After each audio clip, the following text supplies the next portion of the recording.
What's up everyone, how are you all?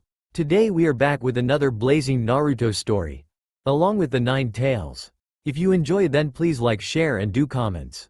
Uzumaki. In this day and age, not much is known of the Uzumaki clan. The name is barely mentioned in the history books. Long forgotten in the midst of the Second Great Shinobi War. Very few alive even knew that the destruction of the Uzumaki clan, and their village of Uzushiogakure, was the linchpin breaking that cascaded into one of the greatest wars the shinobi world had seen since the formation of the great villages. Today, though, the Uzumaki are nearly extinct. Remnants fluttering about on the wind like the ash of their ancestral home as it burned. But just as clumps of ash will occasionally fall to the ground as unbroken flakes, so too did the few remaining residents of Uzushiogakure find new homes to settle. This is the tale of one such family, and the tragic fate of their last remaining son. Naruto looked out over the expanse of the village from his place atop the Hokage monument. The setting sun was already well behind the mountain, and the chill of night was beginning to creep into the breeze as it swept through his hair and open jacket. It was unlike the usually boisterous blonde, but he was in deep thought, contemplating the last 12 years of his life. In the past decade, he'd had a bizarre and difficult life. Even he, as dull as he'd admit himself to be, could see that he was different. He had been denied care at the orphanage when he was little. He couldn't remember back that far, but he'd been told the Hokage and his family, especially his daughter-in-law, had taken care of him until he was about 3. After that, the Sandaime had said it was time for Naruto to be introduced into the system as any other orphan caused by the Kyuubi's assault. Unfortunately, no orphanage would take him, and his status left him unable to be safely adopted by any of the clans, including the small Sarutobi clan. The political dissent instigated by the adoption of the Jinchuriki into any one clan would be disastrous. The power any clan would gain from that one child within their ranks held the possibility of another clan revolting to protect their interests, especially the volatile but noble Uchiha clan, or the proud but near-violently traditionalist Hyuga. Naruto knew nothing of his Jinchuriki status, or the political hurdles caused by it, however. He thought himself an orphan who was too weak for the clans to take interest in, or too hated for a non-clan family to adopt. He did think of the Sandaime as his grandfather, and had even heard stories from the old man of the wonderful woman who'd taken care of him as a baby and loved him like a son, until she sadly died giving birth to her own son, Konohamaru. Naruto hadn't asked after the young boy at the time because he'd felt angry at his little brother for taking their mother from them, and later had forgotten of him entirely. What he'd known of the boy's father was that after his wife's death, he'd requested more and more dangerous and reckless missions until one day, he never returned. The only Sarutobi other than the old man that Naruto had known if only in passing was Asuma, who he'd given up speaking about when he learned the man blamed his father for his brother's death and left the village on a long mission for the daimyo despite their Hokage. Naruto shook his head. He hadn't thought of little Konohamaru or that smokestack Asuma in years, and he had no idea what brought that on. With a chuckle, he continued to reminisce. His home life was adequate, having been assigned his own apartment at the age of 5 after some shuffling around between trusted families without settling down long enough for any attachments to form. These were his first memories, the kind people of Konoha, friends of their Hokage, who took care of him when he was in need, but were distant in a way his toddling mind could never grasp. Then his Jiji had given him a place of his own, and told him that his good friends, as he'd called the Anbu, would check on him and make sure he had everything he needed. Good friends, indeed. That was the easiest way the Hokage could get the 4-year-old to trust the masked, and occasionally unmasked, ghosts. Naruto knew full well he hadn't had any concept of what a ninja was back then.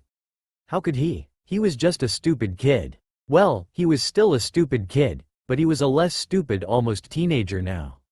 When he'd started the pre-classes and accelerated studies courses on shinobi training at the age of 6, he was ecstatic. He could be like his Jiji someday. Like the nice people who kept him safe and fed, and made sure he was okay when he went out on his own. Oh, but how stupid he was back then. With any skill he was good at, he proved average in the class ratings. Skills he was poor in weren't even worth mentioning as anything but glaring weaknesses.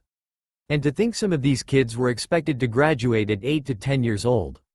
Naruto hadn't known that they were children of clans whose prestige and social status wouldn't allow them to be anything but assets to Konoha weapons of their village and tools of the cage, without political or social training that might aid them in living their lives instead of being shinobi. Of course he was going to fail. Sarutobi had told him he was going to fail, but he'd been adamant and unrelenting. He would be a part of the first classes he could, and make the old man proud. So when he trudged up to the Hokage with his first skill reports, the old man had laughed and told him he'd done better than he should have, all things considered. The Sandaime had told him how proud he was, and how Naruto's diligence and determination were his best qualities. He'd told him to keep at it, that it was good practice for the fundamental courses that most shinobi children started at 8 years instead of 6. That was actually where he'd first met Sasuke. Naruto was dead last in the accelerated class, and the Uchiha was somewhere in the middle, but they were as sociable as the classes allowed them to be. They knew the other existed, and that was about it. Still, when the other boy was pulled from the class after what happened to his clan, the blonde couldn't help but be sad for him and hope he'd be okay. Still, that didn't put Naruto off his training or his life as much of one as he could have, anyway. He still had the Anbu watching out for him, and he still trained in the things he was actually decent with to maintain that proficiency instead of bothering with things he was bad at anyway, but it wasn't a bad life. The stares and hostility wherever he went were never nice, but that was just part of his life, and he never thought much about it. At least until he joined the normal classes with the normal students and the normal. Actually, there really wasn't much of a normal in Konoha as far as shinobi went. Normal got you kicked to the curb, or dropped out of class, or pulled out by your parents when they realize you're being trained as a murder machine. Normal was average. Average got you dead. That was the unspoken rule in the advanced classes, and it carried over a little to the normal classes. Making friends with the normal kids that were just going to die and drag you through all that grief was stupid. Which meant most of the class did so. Not his problem, though. He knew the clan kids knew that. Even if they wanted to ignore it or force themselves to forget it, it was still a fact of shinobi life. People died, and those left behind had to deal with it. That was one of their first lessons in both accelerated and standard classes. It was worded differently in both, but the gist was the same: emotions can drag you down, so you might not want to bother with them. Didn't stop anyone from thinking they were the lucky one it wouldn't happen to, though. Everyone thought like that until someone they knew died. Or they were the one to die, but it was rather hard to think anything after that. He'd heard. He'd had running mates, and opportunistic allies, and pranking partners, but Naruto really didn't have any friends. Even after Sasuke came back in second year of normal classes, they went back to their old standing of knowing the other existed, but only acknowledging the other when absolutely necessary. Most of those acknowledgments were verbal barbs and taunts, but most people just wouldn't get it. That was their way of saying, "You're going to die someday and make me very sad, but I like you anyway." Nah, that wasn't all that was bad, though. With all the free time he had now that he wasn't being trained into the ground in accelerated classes, he started pulling pranks. Unfortunately, some people didn't think they were funny. They thought it was the opposite of funny, and that he was attacking them or something. He never did care to find out, too busy running from things being thrown at him. He was. Of course, then some of the Chunin got caught up in it and sided with the civilians, and then the sharp things started coming at him. They let up after he managed to catch one of the kunai and deflect a shuriken into a poor Chunin's eye, though. He still had no idea how he managed to do that. It was like a reflex he'd never learned. Odd reactions like that happened more often than he'd like to admit when he was handling sharp things. He tried to convince himself he was just that good, but he really wasn't. Still didn't mean he wasn't going to be Hokage someday, though. Anyway, after that no one threw anything sharp at him while they were chasing him. He didn't know if that was good or bad, but at least it made it more fun when he led people on those chases around the village. So now here he was, sitting on the old man's stony mug in the shade and the chill, thinking about the exam tomorrow. He'd failed graduation once at the end of the accelerated courses, but that was no surprise. The hurt was a lot worse when he failed the optional early graduation test last year. Sad truth was he still wasn't any better with the parts of the exam they failed him for. Maths and word problems were hard under pressure and he'd skipped half of the history classes, so written exams were out. His taijutsu was mediocre at best, and he wasn't sure his body knew the meaning of the words chakra control. At least he had 2 of the jutsu down, even if he had to finagle the hench to take more chakra than it should, and he was above average with all the sharp and pointies. He smirked. He really was good enough to be a genin. Better than most of his current classmates at the parts that actually mattered, like they'd been taught in the accelerated courses. He wondered to himself if he could ask Gigi to let him retake that exam instead of the normal one, if he failed again. He was sure he could pass it now. Then he'd have access to a teacher that actually knew what they were doing, and could help him along where he needed it, and would let him in on advanced training methods and all that awesome stuff academy students weren't allowed to know. It was going to be great.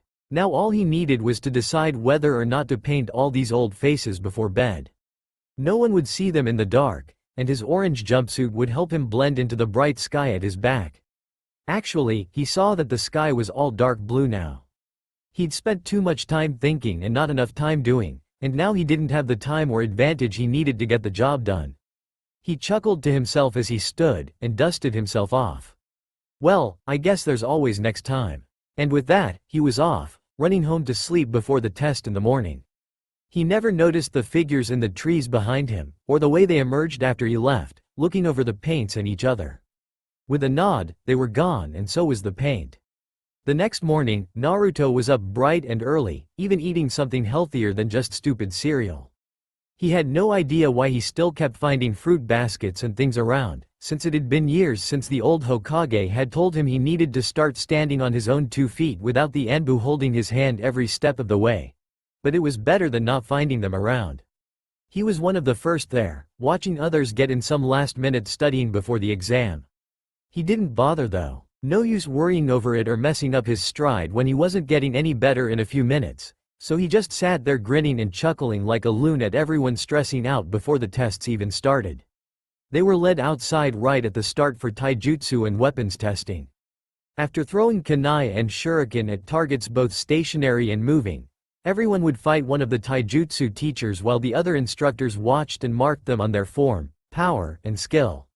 Naruto was one of the last to be tested. He had a feeling they planned it that way so that he'd still be riled up for the written portion, but there wasn't anything he could do about it either way. If he complained, they'd probably just fail him for the physical portion of the exam and tell him that he'd got what he wanted by not having to test at all in that part. Stupid teachers. He didn't do terribly, but when your main mode of fighting hand to hand is, punch them hard and try not to miss, you're never going to do too well. Next came the written portion after a half-hour break. It was just as bad as he'd thought it would be. How the hell was he supposed to know the velocity difference between a standard issue kunai traveling 25 meters per second, and another kunai of the same make, thrown with the same force, with an extra half a kilogram of drag from an explosive note someone tacked on the end of it? Why did he need to know the history of the internationally sanctioned sparring symbol of combat, and how it keeps other nations from going to war when their ninja decide to spar and accidentally hurt each other? Actually, that sounded pretty useful. He really wished he'd thought this was that interesting before he skipped that class, not knowing what they were going to talk about that day. Gah, more math. Converting the explosive force of a standard exploding note to the explosive force of a demolitions charge to see how many you'd need to blow a rockslide clear. It didn't matter if they gave the force for the damn TNT, he was already too frustrated to think that one through. At what point in the Third Great Shinobi War did the Yondaime decisively force Kumo to retreat back to their original borders before beginning treaty negotiations? Hey, he actually knew that one. He couldn't say the test went well. Far from it, he'd be surprised if he wasn't the lowest score, but at least he managed a few questions, and that was better than nothing. Next up was the ninjutsu test. They had the written portion in the middle to give the students some downtime between the more physical tests, but Naruto thought it was stupid. He wasn't quite sure why, but maybe he was biased because his worst subject came right before his swing subject.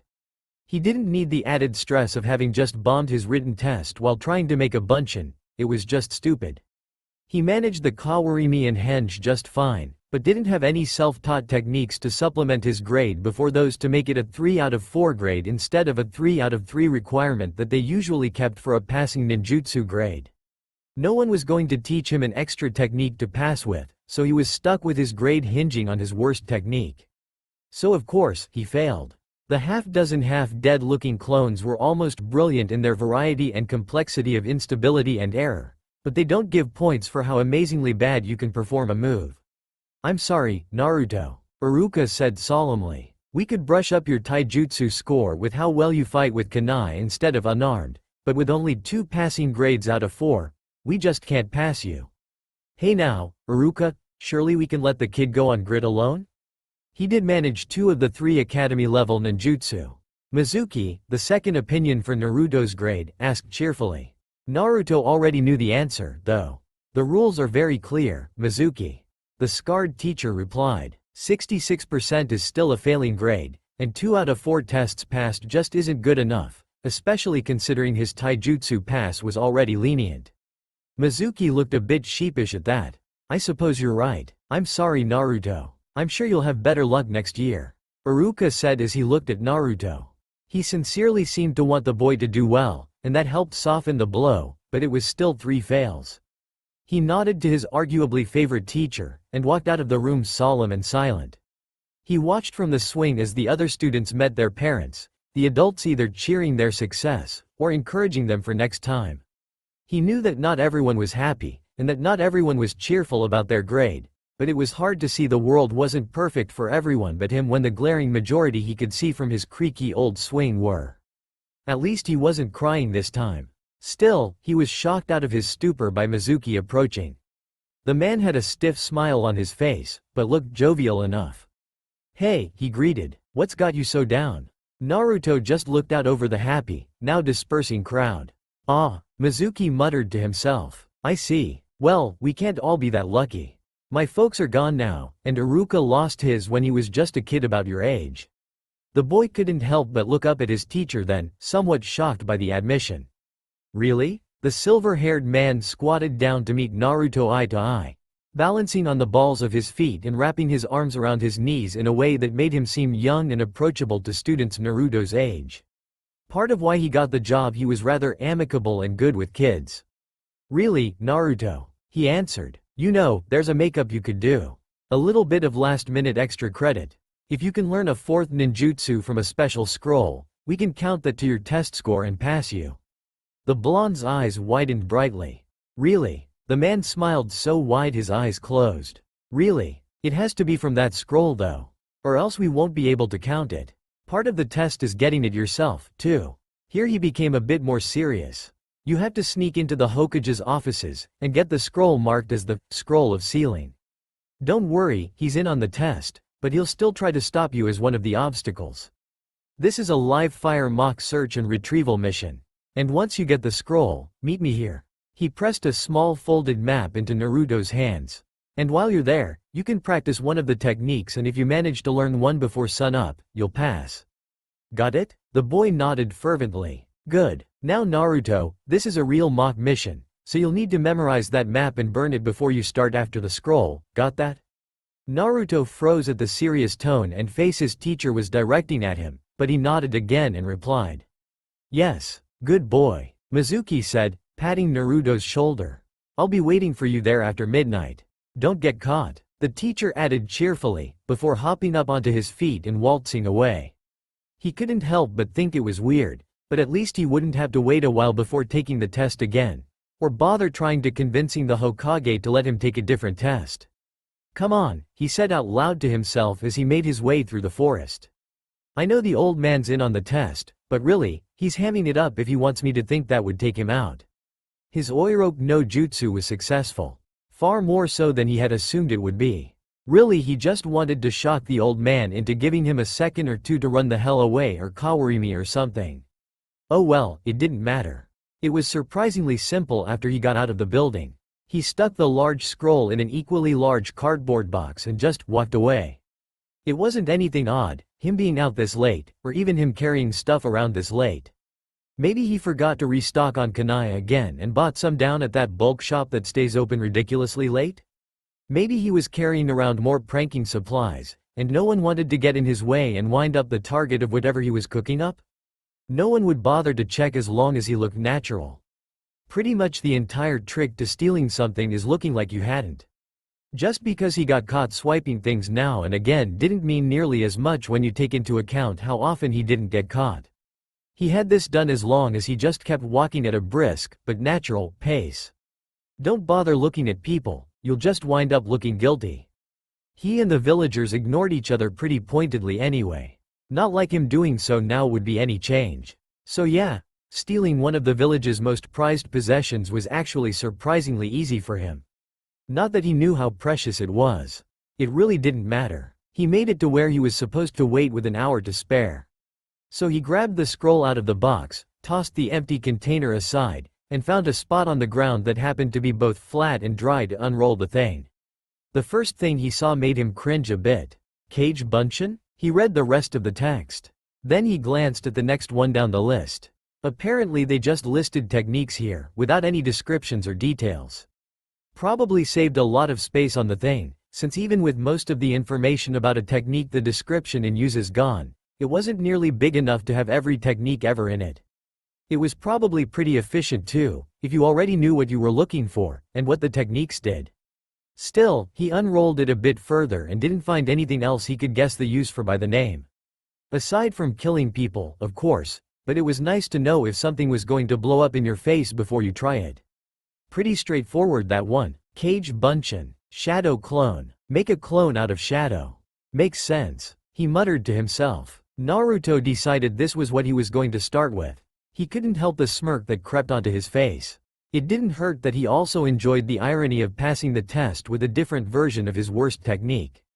Su, Ne, Habi, Tora. He continued under his breath.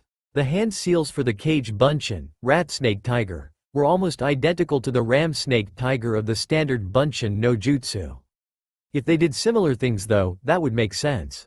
So with the amended seals, he did the same thing the class was told to do for the Bunshin called the chakra, in his case as little as he could manage, and flow it through the signs as he made them, before pushing it outward and shaping it to look vaguely like a person.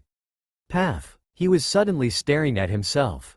It was actually much freakier than he thought it'd be. That didn't matter too much though after his brain clicked onto the fact that he'd actually managed a clone.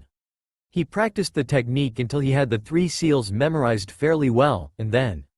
well, you know what they say, can't say you've mastered a technique unless you can do it with 1 hand seal or less. Hell, his Oiroke no Jutsu and Kawarimi were both down to 1 hand seal, too. He really needed to work on making his Kawarimi seal less, but that was the hardest step in mastering a technique.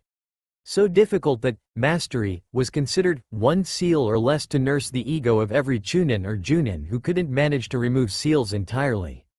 On top of that, it was almost unheard of for someone to manage a seal-less elemental technique. Something about chakra natures, he hadn't really been listening for that lesson, since it was about chakra and he already knew his chakra control was the shittiest of anyone to ever set foot in the academy building.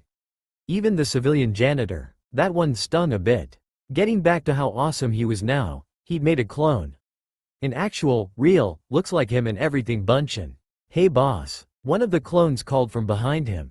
He hadn't been dispelling them in his practices, so they'd been piling up in the clearing for a while. He looked back to see the one that had called out to him, poking another Bunshin? Now that wasn't right. Standard Bunshin can't do that. They were constructs made of chakra just barely dense enough to block out light and throw a shadow just like the original. They looked just like the original, but they couldn't touch anything including each other, without passing straight through or destabilizing. Not only that, but other than exactly mimicking how the user looked when they were made, they couldn't sweat or bleed or talk or… Wait a second, his clone just talked. That was also impossible. Then again, he seemed to be doing the impossible a lot today, so he just chalked it up to this being the Cage Bunshin instead of the normal Bunshin. So you guys can actually do stuff? That's awesome. The original called back to the clone. You guys figure out what other cool stuff you can do. I'ma keep practicing. And practice he did, so much so that now he was doing it with just 2 hand seals, having cut the middle snake seal out of the equation entirely. He couldn't seem to manage it with just the rat or tiger seals, though. After another 10 minutes, an eternity to a guy like him, he shouted his frustration to the sky. Damn it, why can't I just use both seals at once? He blinked. Maybe he could? Other people had special seals for techniques. That blonde girl Sakura was always fighting with. Ino, yeah, that's what her name is. She had that mind-swappy thing she did, and that wasn't one of the 12 basic seals. And you could reverse seals, too.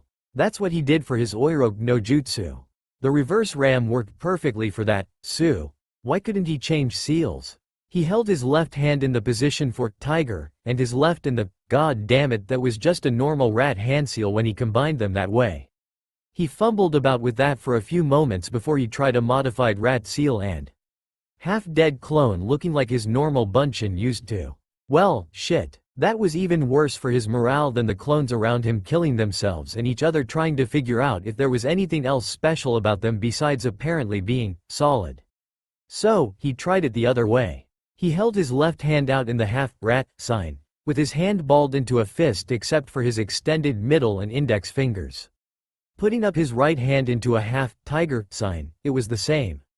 Hand clenched except for those two fingers. He scowled to himself. Pressing them together into a mockery of a bird seal didn't work. Lacing the fingers together just made a tiger seal, but he laced them different ways just in case, and nothing. Another way just made it a ram or reversed ram, and he tried both of those to no end.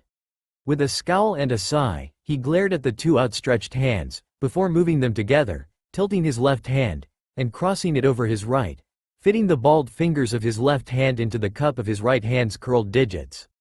He focused chakra through the seal, shaped it, and paf, the sweet sound of unmitigated awesome. He grinned up at his new clone that he made with his new hand seal.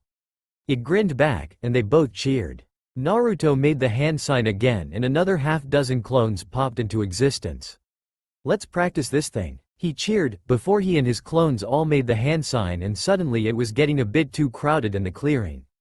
You guys can use ninjutsu too. That's fucking awesome. So they made more clones, and the clones fought each other, and the original Naruto wound up in the scuffle too, but that was fine. As he roughhoused around with these boys who were pretty much him, he wondered if this was what having real friends was like. Wait, did this mean he was playing with himself? He wound up with a knee in his groin after that thought stalled his brain and caused him to stumble. Yeehaw, this just stopped being fun. So he tore into clones with fist and blade, despite their cries that knives were no fair, and after half a minute of that when his rage and pain had ebbed away, he shouted at all of them to dispel, so they did. Well, he may have worded it more like, get the fuck out of here, with a few more lines of expletive, but that's just arguing semantics. So he took a break before he started practicing again. That's when Iruka showed up, all piss and vinegar, yelling about how he'd found the boy. The man really should learn to watch his blood pressure, but at his age maybe it didn't matter so much. He'd mention it later after the guy's face stopped being so puce-colored. Hey, Iruka-sensei, what are you doing here? Did they send you instead of Mizuki? Naruto asked, scratching his neck. He really did look like shit, didn't he? All scuffed and dirty with a bunch of marks from that Bunshin brawl earlier. Not exactly the state he'd want to be in for his graduation, but he'd take what he could get. What are you talking about, Naruto? You shouldn't be out here. They're saying you stole the scroll of sealing and I can see it right there behind you. Why did you do it? The man honestly seemed pretty upset about all this. Geez, if Naruto didn't know better he'd think this wasn't all just part of the test. But his favorite teacher looking like the guy might break down if he said the wrong thing? That was just harsh, even for a ninja test. I'm just out here waiting, like I was told to. Hey, I mastered one of the jutsu. Does that mean I can graduate now? Iruka was still a teacher, and he should be in on it, which means maybe he could pass him and get this over with. Mastered Naruto, what does that have to do with anything? You stole a priceless treasure of the village. The shinobi are out for your blood, what have you done? Iruka was pleading with him now. This really didn't seem like it was a test anymore. Hoo boy. Naruto's face started falling from its chipper grin, a horrified look molding itself onto his features. Before he could start trying to explain himself, however, another voice called out from the trees. So you actually managed to do it? You actually got the scroll. That's pretty impressive. It was Mizuki, smug bastard grinning like he just got invited to a hot kunoichi threesome. It was actually incredibly creepy, the way he was smiling down at them then. Iruka was on one of the lowest branches, far below the other teacher's perch. He called up to the other man then. Mizuki, what's going on here? Isn't it obvious? That damn near lecherous grin grew wider. I'm the one who organized this little test, and the demon brat passed with flying colors. Iruka's eyes widened. Mizuki, you can't say that. You can't talk like that, especially now. Not in front of Naruto. It doesn't matter anymore. The man hopped a little lower. After tonight that stupid law won't matter at all. Do you know why? Because that damn demon isn't leaving this clearing alive. Both of them were shocked by this, but more than shocked, Naruto was confused. But before then, do you want me to tell you, brat? Why everyone looks at you with those hateful eyes, why you're so despised? Don't you want to know the secret that everyone but you knows? Mizuki, don't, but it was too late. Don't you know? Haven't you ever figured it out? You are the demon they whisper about. You are the monster everyone hates and fears. The beast that attacked the village 12 years ago. The very same one that killed Iruka's parents. He was really getting into this. His near-screeching voice was almost trilling, he was so excited and overjoyed. Even if the damn demon didn't know what it was, he'd be the one to shatter its pathetic sense of human self. You are the Kyuubi no Yoko. Iruka was too stunned and horrified to act, but Naruto. It did make sense. If he was the fox, then. It explained why everyone hated him. It explained why no one would play with him. It explained why he didn't have any friends. It explained why he didn't have any family. He was broken out of his stupor by Mizuki landing flat on his face on the ground after he'd gotten punted off the branch by an orange-wearing blonde. Shut the fuck up, boss ain't no monster. The clone yelled. The original tilted his head. This was very odd. Apparently his clone, the copy of him, was trying to cheer him up by yelling at Mizuki about how wrong he was. The psychoanalytical ramifications of this hurt Naruto's brain, so he stopped worrying about it. Naruto? Two Narutos? Then, what's going on? Iruka asked, looking between them. The original grunted and blinked, focusing back on Iruka. Oh, I was practicing with my cage bunshin when you showed up. There's a few more out there, too. We were going to start seeing how smart they were and if they could work together, all separated like that. Tactics and team synchronization. Why does the smart thing to say always pop into your head the second you're done spouting off the stupid way to say it? But, bunshin, cage bunshin? Iruka knew of the technique. Everyone in Konoha who was Chunin rank or higher could recognize it fairly easily. Still, even if that's what it looked like, it was hard to believe. Did Naruto actually know that technique, forbidden to learn until Chunin rank, or the Hokage himself gave you his blessing to do so? You'll pay for this, disgrace, brat?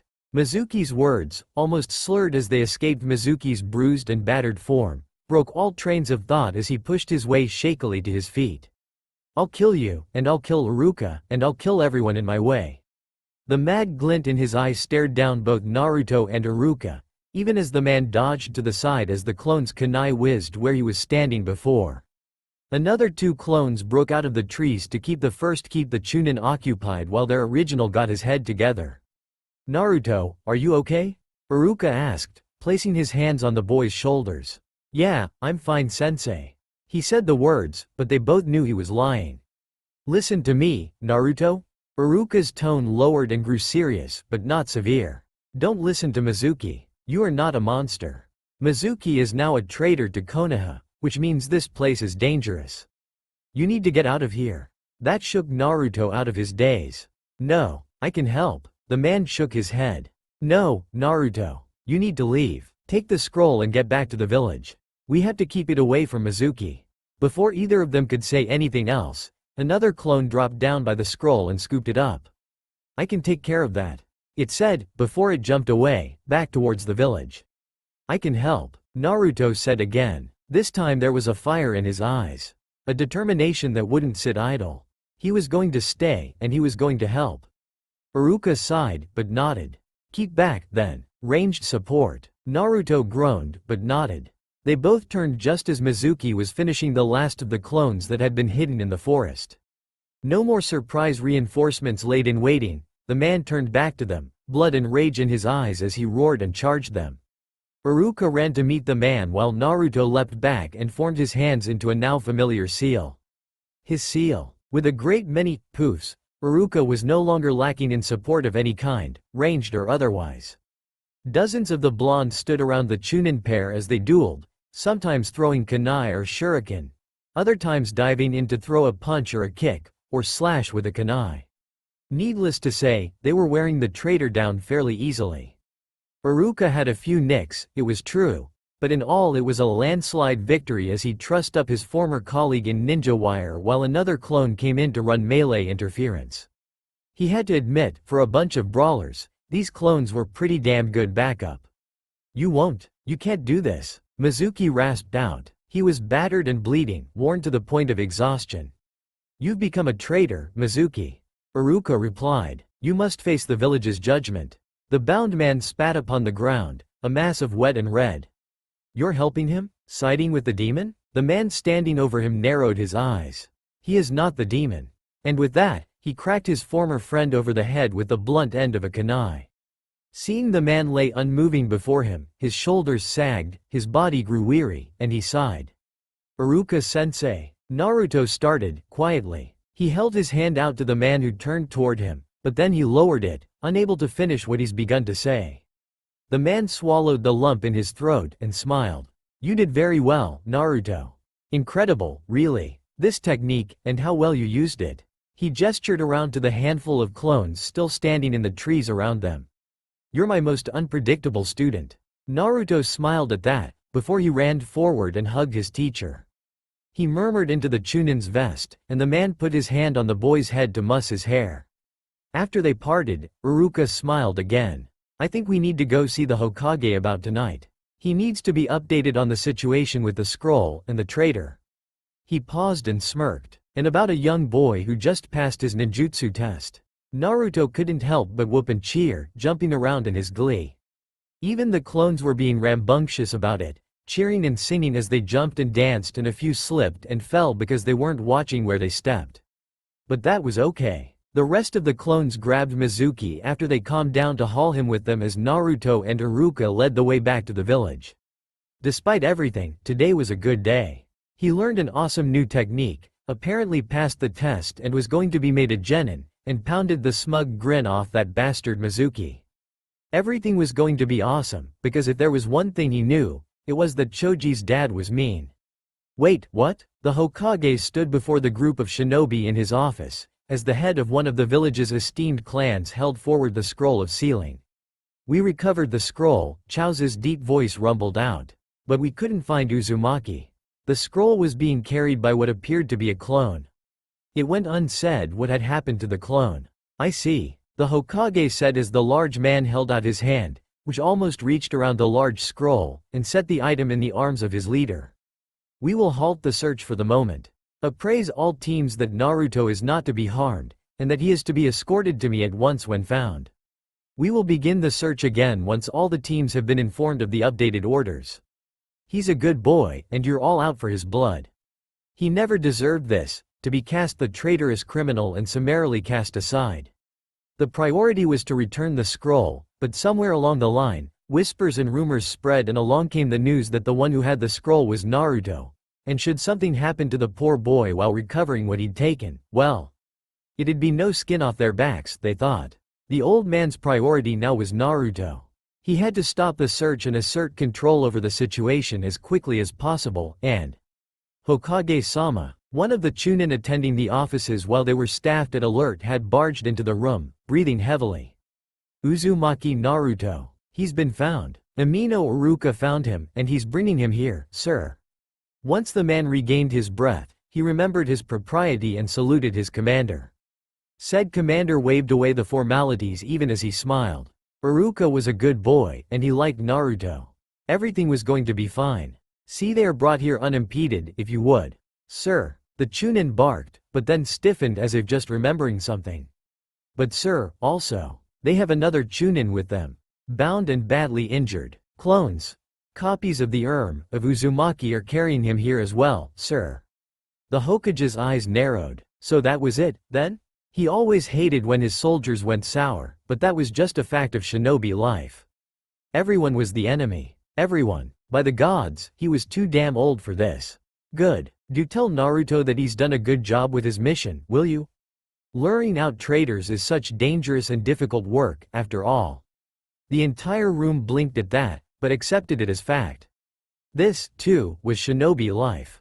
Ah, why yes, sir. The Chunin saluted again, and left along with several other members of the room to rendezvous with the boy and his teacher, and carry out their leader's word. A cage does not lie. He changes the truth of his village and its people. This, too, was shinobi life. Too damned old for this. Naruto and Iruka had a harrowing, if easy time of their travel back to the administrative building. Nearly everyone they met was hostile, but those who moved to obstruct them were quickly allayed by a few words from Iruka. The Hokage would deal with this. Mention of the old man usually got anyone to back off pretty quickly. Some followed behind at a distance. A rare few ran ahead. It was not a bad walk. When they were almost there, a group of shinobi met them, and told them they were to meet with the Hokage. Iruka chuckled and said that was the plan all along. One of them said some odd, if nice things to Naruto. Their trip after that was uneventful. "Ah, Naruto-kun, Iruka-kun, it is good to see you both," the Hokage said somewhat jovially. When they arrived, the others in the room besides the Hokage all left. Some less happy to go than others. The old man's eyes settled on Mizuki, taking in the clones at his periphery that dispelled after setting the man down just behind the pair they'd followed in. Odd, that. Naruto must have learned that technique from the scroll, and was already using it to great effect. "Well, then, report," their leader ordered. Iruka snapped to attention. Mizuki tricked Naruto into stealing the scroll. He intended to kill Naruto and take the scroll, to what end I do not know. He wasn't going to stay in the village. He was going to run, and take the scroll, and turn traitor. It didn't need to be said. "I see, Naruto-kun?" he asked, turning to the boy. Naruto fidgeted a bit. It was still weird seeing the old man as his boss. "I failed again," he finally choked out. "The exam. Mizuki-sen said that I could make up part of my grade and pass if I could steal the scroll and learn a ninjutsu from it." The Hokage nodded, knowing there was more. "Go on." The boy grew somewhat somber then. "Until Iruka-sensei, until just before we started fighting Mizuki, I thought everyone was just in on the test, and playing along. I guess not, huh?" He shared a wry smile with the old man before he continued. "But I did it. I learned the Kage Bunshin, see?" Naruto held up his arms and performed the ninjutsu in question, half a dozen clones appearing interspersed through the room around them. The Hokage's eyes widened, but not for the reason Naruto thought. "That sign, how did you?" He already knew, but he didn't want to believe it. "Oh, that? There were too many signs, so I shortened it," the boy said with a shrug. The old Kage couldn't help it. He laughed. Long and deep, he laughed.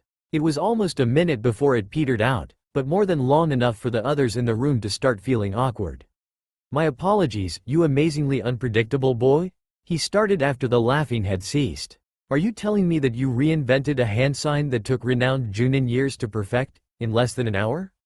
No one questioned how the Hokage had known it had taken him that long without prior mention of it. Every shinobi in Konoha knows that you don't ask Sarutobi Hiruzen how he knows everything, you just assume he does.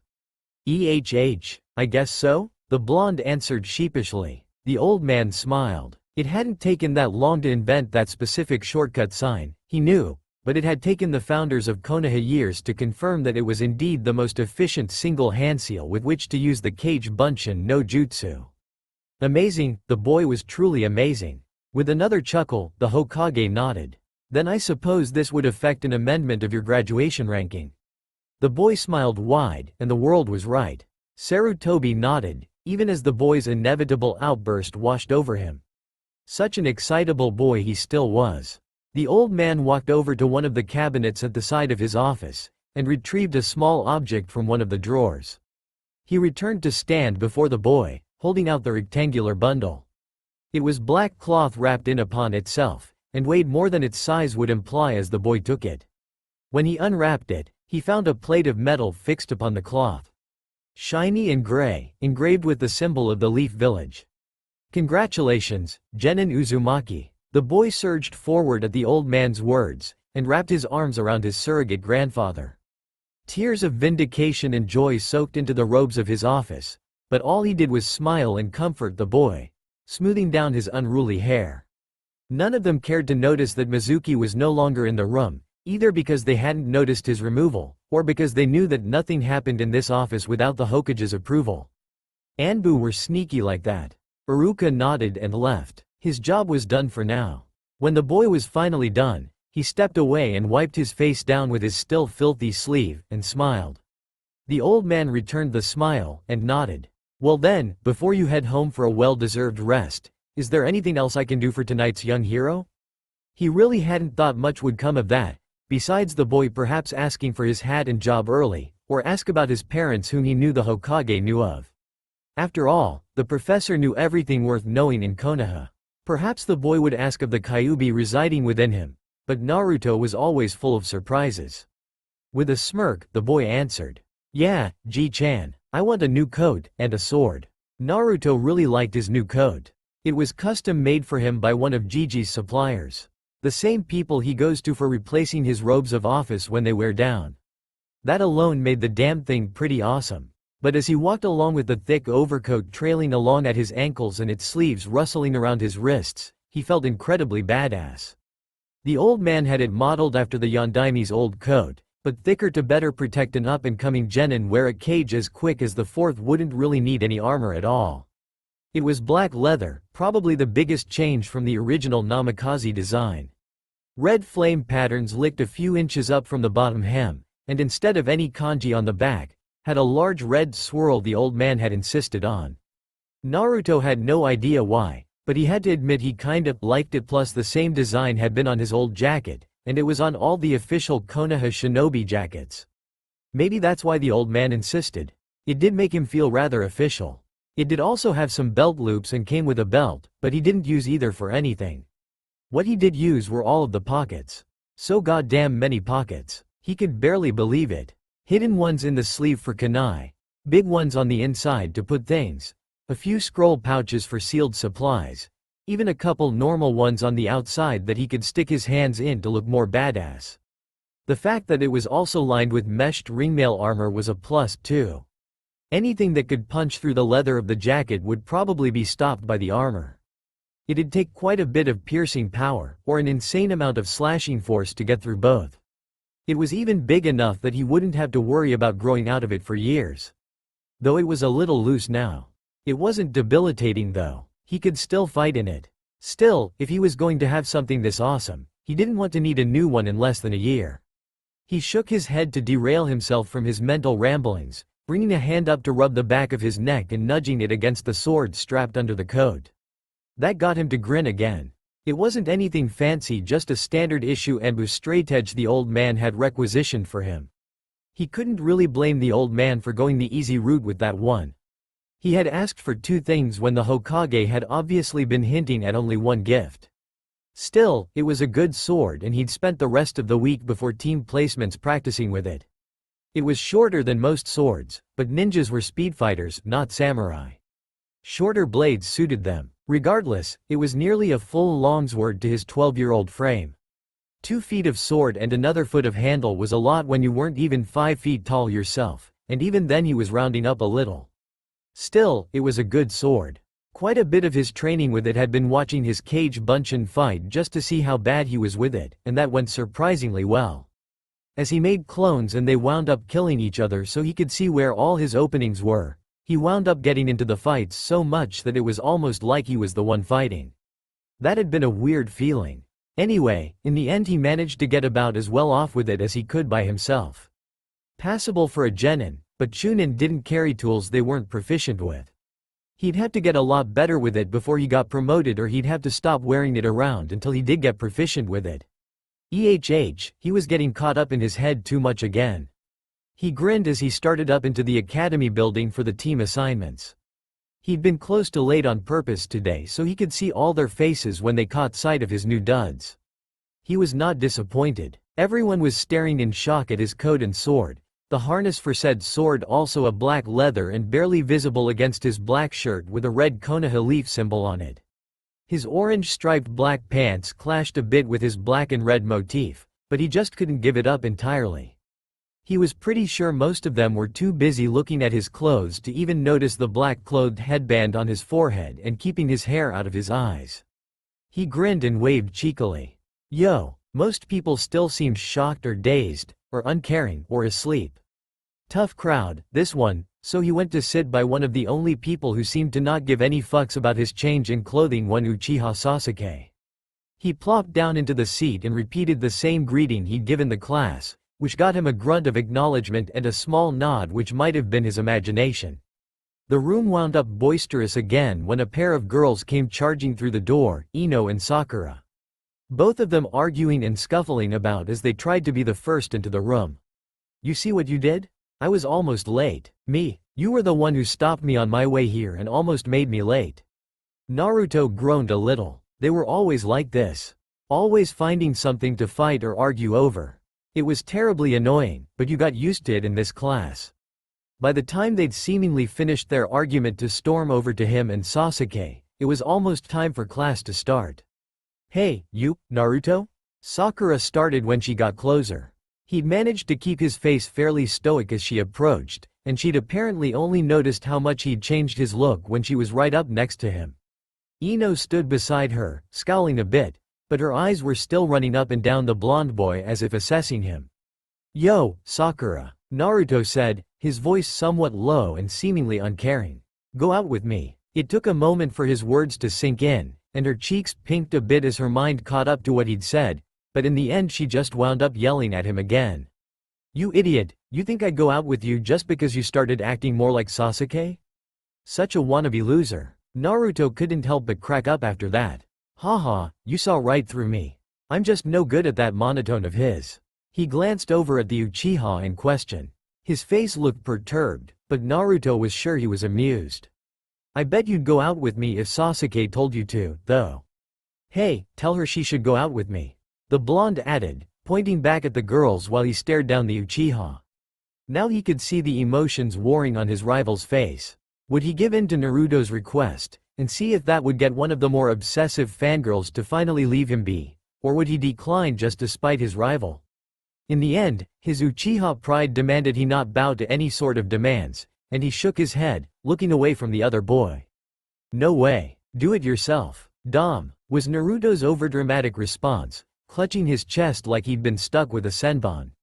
So cold and uncaring, he won't even leave any girls for the rest of us. That wasn't entirely true, but it might as well have been. Most of the kunoichi in the class were Sasuke fangirls.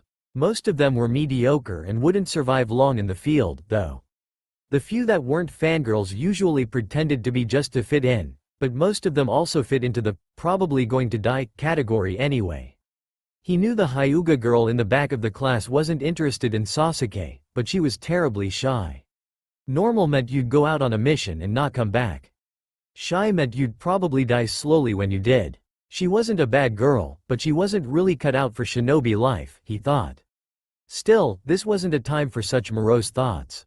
Today was for team selections, so Naruto plopped right back down in the seat he knew Sakura and Ino would toss him out of anyway. When the blushing girls realized he hadn't vacated his spot, they did just that, both of them taking one of the seats on either side of the Uchiha. Such was his life. Meh, it wasn't worth worrying about. He got himself back up, stretched the kinks out, and went to go sit by Shino. The guy was a bit of a nerd, but he was also pretty cool. Shinobi were weird like that. It was much, much better than average. Every time, the blonde muttered, perhaps if you chose not to provoke them, or chose another female to pursue, their reactions to your advances may be more favorable. The stoic boy said from behind his coat. Naruto shook his head. You know I can't do that. The heart wants what the heart wants, even if she's a bit of a bitch. Shino could only shrug. They both knew Naruto had to get over his crush on Sakura, but neither had any idea how to do that. Maybe getting himself sorted onto a team where he'd finally get away from seeing her nearly every day would fix it. Who knew, the girl on his team could be someone cute and nice and dateable and totally into blonde hunks. The blonde in question nodded to himself. That would be awesome. He was broken from his musings by Iruka coming in and giving a speech about how proud he was of them, and how they were ninja now and something about duty, and Naruto stopped listening after that. Iruka could spin a story like nobody's business, but the man was terrible at keeping someone interested through speeches and lectures. His ears perked up a bit when the team listing started, but he didn't hear his name yet, so he didn't really care. But then he did hear something he was interested in. Team 7 will be Haruno Sakura, Uzumaki Naruto, and Uchiha Sasuke. Your Junin sensei is Hitaki Kakashi.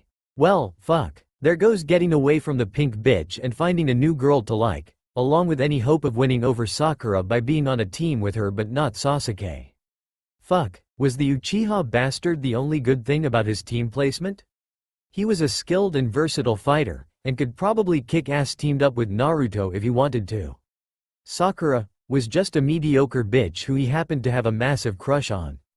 Shino had once gone on a ramble about how Sakura was mostly likely similar to Naruto's mother and genetically dissimilar from himself, which his body had taken as, 2 out of 3 ain't bad, let's fuck her. He sighed. Never any breaks for him, he supposed. After another short speech by Iruka, which Naruto blanked out after, your sensei will be by soon to pick up their teams, the man left, letting a few of said sensei into the room to take about half the class with them as they left themselves. The rest of the sensei came by over the next half hour, until it was just Team 7 left waiting. An hour after that, Naruto'd had enough. Oi, Sasuke, he said, getting the other boys' attention. I'm bored, let's go kick the shit out of each other while we wait for our sensei to get here. The Uchiha blinked at the crass request before he replied. What about waiting here? The blonde rolled his eyes and held his hands in a cross symbol. A puff of smoke later and an exact duplicate of the boy was standing next to him. Don't worry, the new blonde said. I'll tell the bastard where you are when he gets here. Sasuke looked between the two a few times, before he shrugged and nodded, letting the original blonde lead him out of the classroom. Sakura was too stunned to say anything until after the two had left, and by then it was too late. She stayed behind in the classroom to wait for their teacher like a good little schoolgirl, but she didn't want to follow them. By the time the clone came over to talk to her, the original and her love interest were both down on the training field, and she watched from the window as Naruto showed Sasuke his new sword, and apparently agreed to let the boy kill some clones with it. You know, you don't have to wait here if you don't want to. The copy said, somewhat startling her. How are you even doing that? She asked. The clone shrugged overdramatically. We dunno. All that matters is I can, so why bother wondering about the how? I can stay up here waiting for hours if need be. I'll wait for our bastard sensei if you want to leave. She pondered his words and shook her head. No, it's fine. I'll stay. With another shrug, he muttered, suit yourself, and proceeded to rummage through the desks and storage in the classroom. Eventually her curiosity won out, and she asked, what are you doing? The clone looked at her like she was stupid for a second before he replied.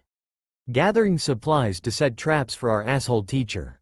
Duh. She pawned her face but left him to it. Not her fault if Naruto got himself failed with if his clone got him. Gah, whatever it was Naruto's problem. Well, after Sasuke was done filleting shadows with the blonde's new sword, the two started a proper spar, in which he found out just how sharp that damn thing was. Still, he was much faster than Naruto, and managed to kill the few clones he used in the fight. Even Naruto knew he'd never learn anything from the spar if he just won by flooding the area in hundreds of copies and throwing them at Sasuke until he won. Naruto was dusty and bruised, but fairly well off. Sasuke was nicked and bleeding from several places on top of being battered and dirty. It was a pretty even fight, but neither of them were fighting to put the other down. Both of them had opportunities in the past hour of hit and run melee to send the other 6 feet under if they would have liked. Still, they stopped when they saw Sakura walking up with a silver-haired man wearing a mask and covered in paint whose one visible eye was twitching quite vigorously even as it closed in a semblance of a smile. My first impression of this team is, that I hate all of you. Feelings mutual, you late-ass bastard. Naruto shot back. Sasuke only nodded while he caught his breath. Well, since we're all here, we might as well introduce ourselves. The Junin said. My name is Hitaki Kakashi, and if you're lucky you'll live long enough for me to call you my students. His eye glared a little at Naruto when he said this. But why don't we start off with your names and things like your likes, dislikes, hobbies, dreams for the future and so on. Sensei, what do you mean? Could you give us an example? Sakura asked. The teacher thought on it for a moment, rubbing his chin before nodding. Okay, you already know my name. I have many likes and some dislikes. My hobbies aren't for young ears and my dreams for the future are top secret. All 3 of them stared at the man. Naruto raised his hand as if he was still in class and started talking without waiting for approval. Can I opt out of it like that, too? The man seemed to smile. Only when you're the Junin of the team, since the cute little genin had to answer fully and honestly. The blonde sighed. Fine. My name is Uzumaki Naruto, and I like ramen, the color orange, and anything awesome. I dislike assholes, especially blocking bastards that don't know how to let the other guy get the girl he doesn't even want. He shouted, shaking his fist angrily at the other boy of the group, who rolled his eyes. Sakura blushed and started huffing, even as their teacher chuckled a little. Anyway, my hobbies are training, gardening and being awesome. I'm going to be the best damn Hokage ever, which is more fact than a dream but I guess it counts. He finished with a shrug. Well, that was amusing, Kakashi said, before he pointed to Sakura. You next, Pinky. She huffed at the name, but started anyway. My name is Haruno Sakura. She started, before pausing to think a little. Naruto's introduction might have been offensive, but it was actually pretty good. Maybe she should put more effort into hers. I like sweet foods, reading, and Sasuke-kun. I dislike spicy food, Ino Buddha and that idiot Naruto. He whined as she continued. I like puzzles and studying, and my dream for the future. This time she glanced over at Sasuke before she blushed and started tittering girlishly. Great. A fangirl. Well, at least she was maybe a salvageable one. And you? Kakashi asked, turning to Sasuke. The boy scoffed, as if he didn't know who he was. My name is Uchiha Sasuke. I like a few things, and dislike the rest. My hobbies are training and exercising. Same thing, brat. My dream for the future. It's less of a dream and more of a goal. I'm going to bring my family's name back into prominence, and kill a certain man. Gloomy. Well, now that that's over with. Kakashi started in a chipper tone.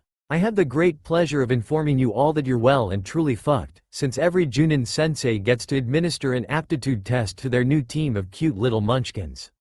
As previously stated, I don't really like you, and if you fail the test, I don't have to keep you.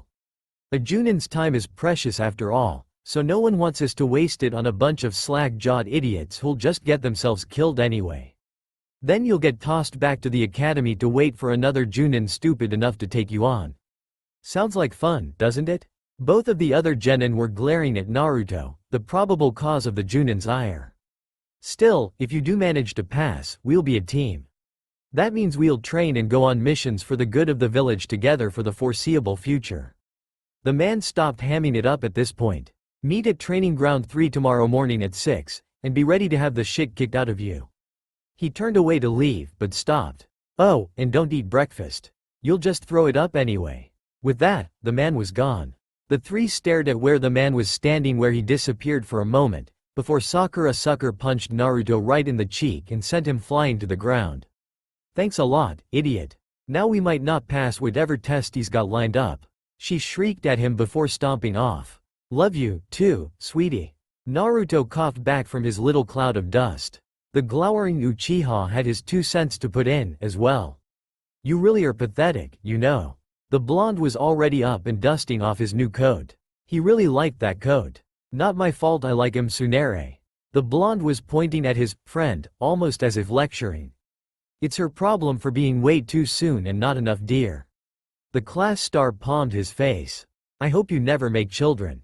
Naruto gave him a deadpan glare. Is that what that's all about? You just don't want more of me running around?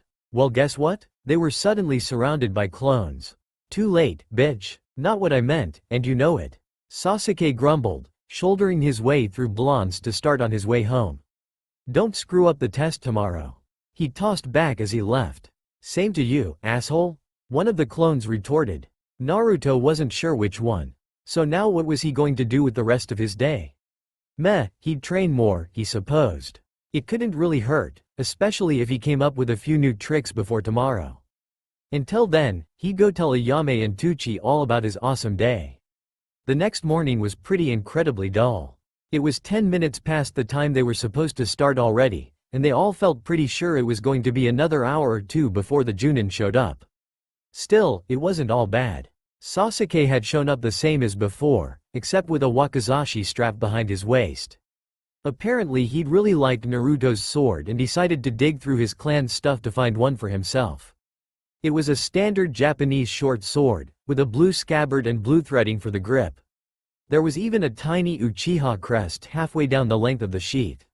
Sakura, now the only member of the team without a phallic killblade of her own, wasn't sure what to think of it, other than be annoyed at boys being boys, and needing their toys. Except it was Sasuke-kun. So naturally she was irritated at Naruto. It didn't make much sense to her, but it helped drown out the boredom, so she didn't really think about it. So, what did you do last night, bastard? Naruto opened up conversationally. The other kid had obviously found himself a sword, but the blonde was curious as to what else he'd found to do after he left yesterday. The Uchiha grunted. I found some scrolls from my clan on proper sword technique, and started learning basic stances. Not that it'd be any help to a dead last like yourself. Sakura had never understood why Sasuke called Naruto that.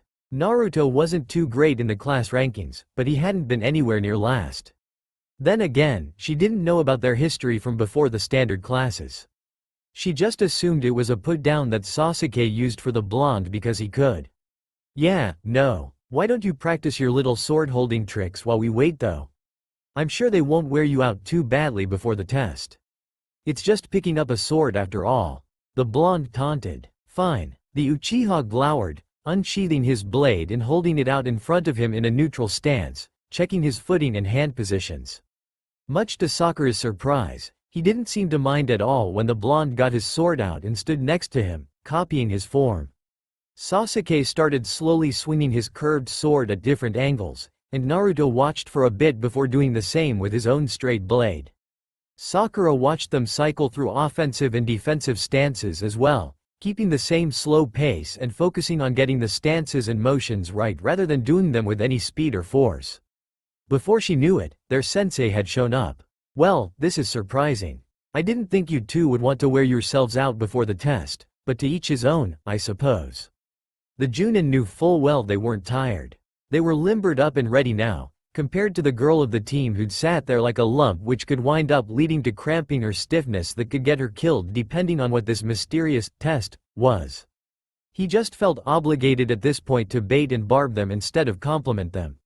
Still, okay, I have here 2 bells and a timer. Anyone who gets a bell from me before the timer goes off gets to stay on the team.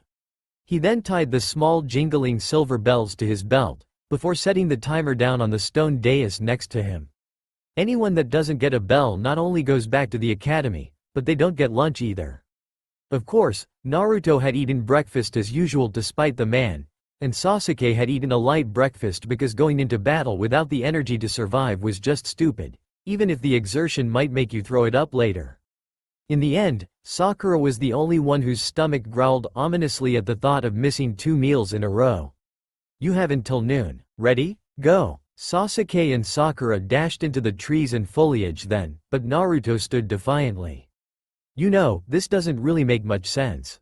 I just can't figure out why. He told the Junin. The man smiled. And that is why I'm the Junin, and you're the Genin. He took out a little orange book then, and began to read. Standing around out there in the open is stupid. You're going to need to come at me with intent to kill if you want to stand any chance of success. Luckily you're just a Genin, so I can fight and read at the same time without worry. He turned a page as if to taunt them. Nay, sensei, can I have a bell please? Naruto asked, holding out his hand. The Junin's unamused stare rose above the book. No, the blonde shrugged. It was worth a shot. So the boy pulled the sword from his back and charged, swaying a bit as he ran to keep the man on his toes in case he changed trajectory to come from a different angle. The Junin eyed his straightforward assault half-heartedly. I guess that's that, then. When the blonde finally got to him, he swatted the sword aside with the flat of the book, and thrust his hand out in a lazy palm strike.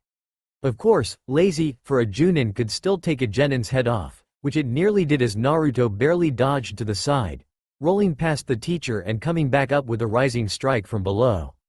Again the blade was easily turned away, and this time the blonde narrowly avoided a kick that would have dislocated his shoulder. The boy spun in a flashy way that would have gotten him killed if Kakashi was fighting seriously, and came in with a horizontal slash. What Kakashi couldn't understand was why the boy was fighting with the sword in his right hand, when the files clearly said he preferred his left. Ah, the kunai aimed at his leg would be why. Naruto had pulled a knife from his sleeve with his main hand to try and cut down the Junin's mobility with the sword strike covering it as a distraction.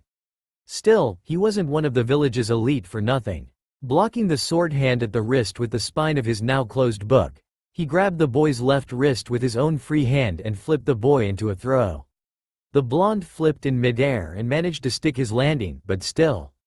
Kakashi was already behind him. You're too flashy and arrogant for a Genin. I'm going to teach you what happens when you take on a Junin. His hands were in the tiger seal, and he crouched low behind the boy. Konohagakure Hiden Taijutsu Ugi, Senin Garashi. And with that, He promptly poked Naruto right in the butt with his outstretched fingers. He was honestly a bit surprised when Naruto burst into smoke though. He was a cage bunchin the whole time. The kid was better than he thought. Well, okay, he wasn't a cage bunchin the whole time, but Kakashi didn't know that. Still, Kawarimi with a clone was pretty hard to detect when they looked pretty much exactly the same as the original. It was also fairly difficult, hence Kakashi's assumption that that wasn't what Naruto had done. Still, Naruto couldn't help but shudder at how much that would have hurt if he'd gotten hit with it. Well, time to go find Sasuke and see if he could trick the bastard into getting his damn butt poked. "Hey, bastard," he said once he'd found Sasuke. The startled Uchiha turned back to him, before he calmed down. What? Naruto was squatting on a branch behind where Sasuke was currently hidden in a tree. "We should kick his ass." Sasuke seemed to ponder this for a moment, weighing the pros and cons of working with the blonde, before he eventually nodded. "Cool," he replied with a grin. "You go in hard and fast and I'll run support with my clones." Sasuke stared at him for a moment. "You're not going to leave me fighting a Junin alone, are you?" "Oh come on, would I do that?" Naruto asked, affronted. Sasuke continued to stare. "While there's a test on the line?" the blonde amended. After a moment, the Uchiha shrugged his assent. Cool. Kakashi was actually having a rather nice time reading and relaxing after he'd put Sakura in that genjutsu. That had been a while ago and he wouldn't be surprised if she'd recovered by now. Still, her constitution might be low enough that it could have put her out for the rest of the test. They really would let anything that might develop tits through the academy these days, he supposed. No, he had to admit she was smart, but books wouldn't keep you alive out there. She would have done much better in an entire team designed to fail, and stuck in clerical duties that required a military rank. Cryptology or archive maintenance would be good fits. He could always request a new third member if he really wanted to. She did have some genjutsu potential.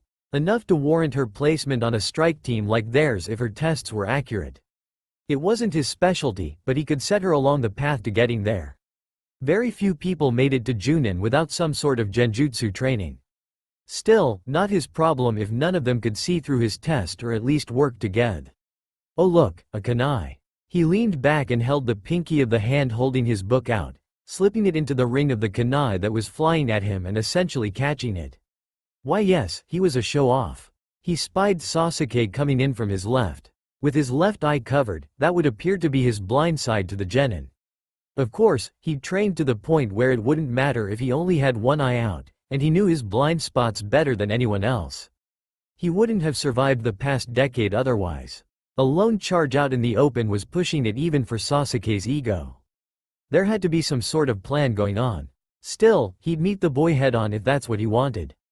Just before he would have clashed with Sasuke, he heard shuffling behind him. Far off, at least 10. It was a dozen clones sneaking up behind him as fast as they could run silently. Unfortunately for them, Kakashi had been sent off to fight in the Kusa skirmishes after the Third Ninja War had officially ended, and the only ones left fighting were rebels in minor villages. Like Kusa. You don't leave the grasslands while a Kusa nin wants you dead unless you can tell the difference between the whispers just under hearing range. His hand snapped out like a viper, grabbing onto Sasuke's forearm before he could react and flipping him into the air before bodily hurling him into the oncoming clones. Then he turned around to block the throwing knives coming in from the direction Sasuke had charged from. That must be where the original Naruto was, along with another few clones. He stomped his foot down on a leg that was coming up to try and sweep his feet out from under him, snapping the bone and bursting the clone, which set off the melee in earnest. She really couldn't believe her eyes.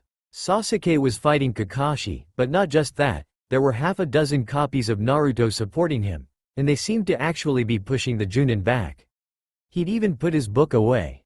There were knives and shuriken occasionally coming in from the trees, along with clones to replace the steadily dwindling number fighting the Junin. Every time he'd lash out with a debilitating blow against the Uchiha, a clone would nudge or knock him out of the way to take the hit. Even then, the Junin was replying with his own throwing weapons to pick off clones, or nicks and slashes to dispel the blondes. It was like an intricate dance that she held no part in. She wouldn't fit, even if she tried. But she had to help somehow, even if those two passed instead of her, She'd help Sasuke to achieve his goals. So she took out her own knife and threw it. The unscripted addition to the deadly dance had its consequences, however.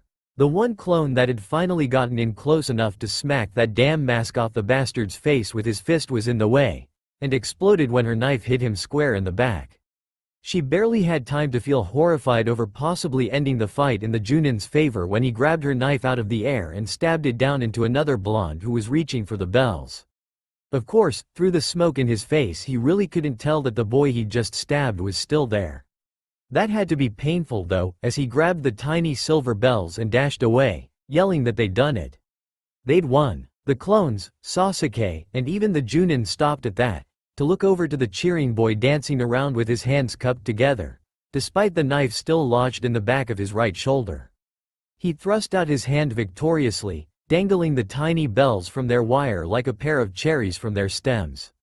"Suck it, Hitaki," he yelled. The Junin looked surprised. Somewhat shocked, but there was a hint of pride to the way he looked at the blonde as well. "So you got them. Well then, everyone out here now, and the clones can dispel." Sakura took this as her cue to emerge from the bushes, sulkily making her way up to stand behind the boys. "Well, Naruto, you got both bells. The point was for whoever would pass to each get one, but I suppose you could give one away if you wanted," the man said with a shrug. She was so shocked to find a bell pressed into her hands that she barely registered Sasuke receiving the other. That's not how this works." The Junin started again. "Explain yourself." The blonde grinned and shrugged. "Well, I don't really need it. I'm really not a bad fighter, and my stealth is pretty damn good when I want it to be, so I could train for another few months and join up with Enbo as a trainee, get intensive training for them for another half a year or so, and then spend a couple years as an Anbu, which is pretty much just a super specialized Chunin anyway. And after that I could do pretty much whatever I wanted." He glanced over at his slack-jawed teammates. Sakura really needs training under a sensei, or else she's going to die in the field pretty quickly. And Sasuke? Fuck Sasuke. He can handle it his own damn self. The Junin couldn't help it. He laughed. When he noticed the three staring, he nodded. "Well, that settles it, then. Naruto, when I'm not available, you'll be the team's leader." "But, then, what?" The blonde choked out. His teammates were fairly stunned as well. They could all see the man smiling despite his mask. "You rallied the team together. Even Sakura helped in the end, and yes, I know that was you," he added when he saw her glance down embarrassed. "The entire point of the test is that it shouldn't be possible to win. It's unreasonable to think 3 rookie genin could take on a Junin. That was just a way to get to the real part of the test, teamwork." When they all looked uncomprehending, he continued. "The entire point of having teams is teamwork. So that we can do together what none of us would be able to do alone. Except me, being an awesome Junin." They didn't need to hear that part. If none of you had shown teamwork, then the entire team would have failed. Remember, those who don't follow the rules are trash, but those who abandon their teammates are worse than trash. He turned to the boys. "Sasuke and Naruto, I'm very impressed with not only your teamwork but also your skills. That sort of fighting and teamwork would have easily been able to match a Chunin, but don't let it go to your heads, you've still got a long way to go," he said, seeing the boys' gloating eyes and internal cheering. He then turned to the girl. "Sakura, I'm disappointed in you, but you're not a fighter like Sasuke and Naruto. We have time to work on that. Your file shows you'd be better in a support role with other members of your team. You have the talent and ability to be very skilled in genjutsu. That's where we'll start with your training." The girl nodded, still shaken by her poor performance. Seeing the team rather galvanized together about as well as he could hope after the first day, he nodded. "Meet here tomorrow at the same time to begin team training. Take the rest of the day off and celebrate, it'll be the last chance you'll get for a while." And with that, the Junin disappeared in a flurry of leaves. It was several days later that Kakashi entered the seemingly empty office of the Hokage, save for the village's leader himself. He walked up to the desk and leant up against it while the old man continued his paperwork. Most would never be so casual in this office, but he wasn't most ninja. So he waited comfortably until he was addressed. "So, you think they're ready? That's surprising. It hasn't even been a week," the old man said without looking up from his work.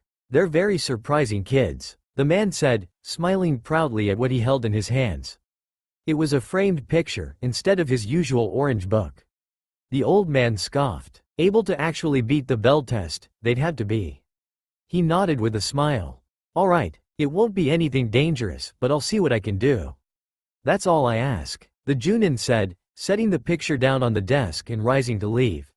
When the man was gone, the Hokage lifted the same picture. It was of the same man who just left the room and 3 children. In the middle was a pink-haired girl grinning girlishly outward, her smile so wide her eyes were closed. To either side, the man's hands were placed on 2 boys.